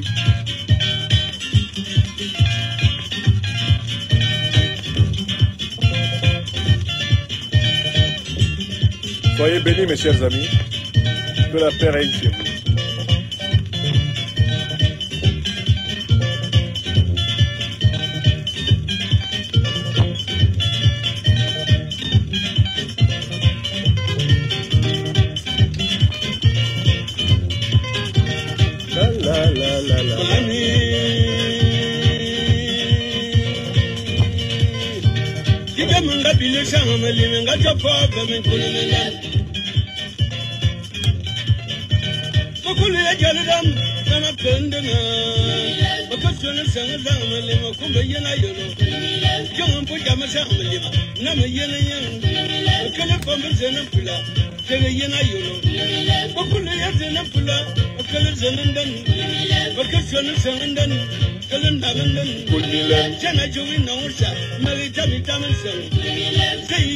Kameni, je te salue mon frère.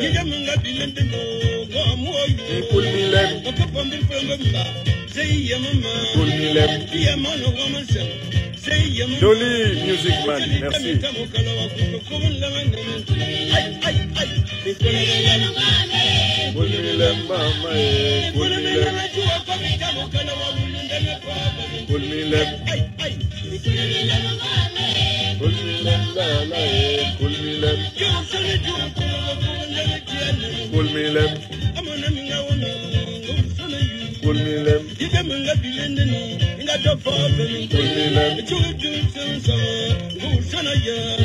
À bientôt, cher Abdoulaye.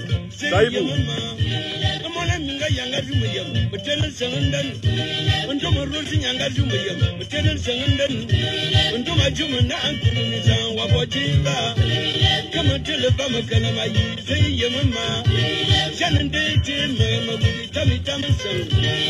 Françoise Diamant, je te salue.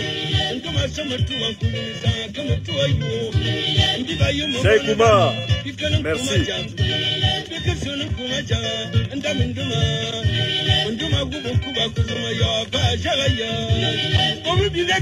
Clémier Clécon, je vous salue mes amis.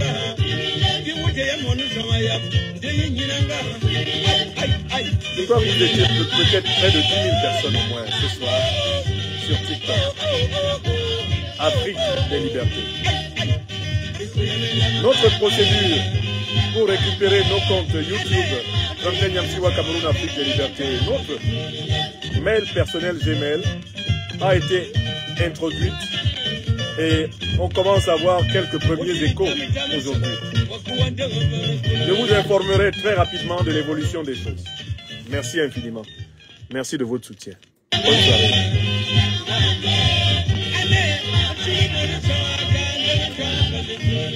Merci.